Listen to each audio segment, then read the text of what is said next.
Hello Digger David here. Here are some of the pictures I took at the 2011 Occupy Vancouver event. I was present for 60 days. I'd show up early each morning as the tent city woke up, but I did not stay overnight. I am a digger, so that was my function there, plus I served on a committee and staffed the info tent. A lot of the pictures you will see show a shambles. This was not our doing. We set things up neatly, then the fire department would show up and demand we rearrange the tents. After we did it, they came back and got us to do it over again. As soon as we got reorganized, they would come up with another reason for us to rearrange everything again. Plus the hard rains made it a tough go there. It even snowed on us. The establishment had scores of cops and firemen and city workers standing around with nothing to do but watch the goings-on. This resulted in, some say, hundreds of thousands of dollars paid to them. This was a ploy to make the solid tax-paying citizens mad and demand that we get evicted. We had our own security people, and we kept the peace, not the cops. Despite all the harassment, it was the best time I'd had in a decade. Anyone showed up there. We rocked the place and turned the city on its ear. A baby was born there, a girl was found dead there. Finally, the establishment disallowed our legal defense for being there. According to the Constitution, it was a rightful assembly. Although so far I have not heard of any plans to resume the Occupy events, it may happen, as such a large proportion of the general public are fed up, mad as boiled owls, and are not willing to take it anymore. Our event provided an open forum where literally anyone could speak to those assembled.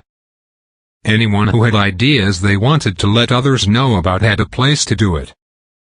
It was a place where we could break Mother's most important rule: do not talk to strangers. No one was paid. We provided free live music, free weed, free organic food grown by local farmers. People came by the thousands from near and far. The atmosphere on days when the harsh wind and heavy rain abated was of togetherness. Yeah, tears of joy often wet my eyes. I could smile, laugh and dance. It was inclusive. This event turned no one away or refused to let anyone put up a shelter. An influx of those who were homeless or hungry, etc. was a natural occurrence. Many who were lonely, isolated and forlorn came by and for a time could be among caring people who would actually speak with them. Yet kindness prevailed there. The information about the event provided by the TV, papers, radio was for the most part outright lies. So if, and I only say if, other Occupy events happen in your city/town, believe only what you see, or you are no more than a dupe of the establishment.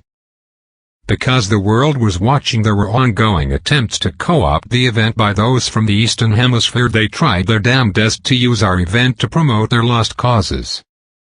Also, speaking of less than positive things, there was an age thing happening. The younger crowd were standoffish and kept apart from the older hippies and hippie chicks. This puzzled me and still does. My best guess goes like this: you had your revolution, and you failed. Now it is our turn, so hush up and step aside. Perhaps this was valid.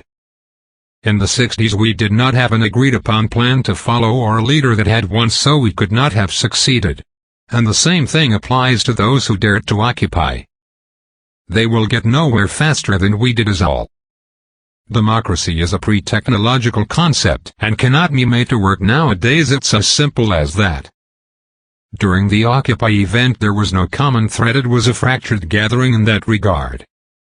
I'm saying that it was quite like the psychedelic revolution of the 1960s, except that back then we did have one common thread among us. That was the understanding that money had to go, since it can be gotten by any means and thereby provides a reward for bad behavior. Plus, it is a very effective means of control by interference. The plan for a way of life that did not involve money that I went a-questing for so long ago had to be applicable beyond a hamlet or a commune in the woods. It had to be a plan that would include anyone that wanted to be included, a tall order. So I dropped out and went on a quest to find if anyone had a plan for a life that did not involve money. 15 years later I found the plan, then after checking it out for another 25 years I was certain it would do so. I put it onto a CD, then showed up at the Occupy Vancouver Tent City to distribute them. I was sorely disappointed to find that the young crowd were all reformers and mitigators. Even discussing replacing the entire social system was far beyond them. And a life without money was inconceivable. The organizers seemed to be the children of the hippies who went back to the land in the early 70s. They had come up with some very clever ways to make democracy better, and the concept of consensus that they promulgated was quite clever and well presented at the General Assemblies. I'll give them that much. I expected more people my age from our revolution than showed up after my successful quest. I sure was looking forward to being reunited with them. I could have been severely bummed out but for knowing that the plan I had come across, which will take us to a time when money is no more, here in the Northwest that is more than a proposal. It has already gone into stage 2. This keeps my feelings from getting hurt by the poor reception I get from so-called activists after spending 30% of my life questing and in study so that I could put the plan into a quickly grippable format.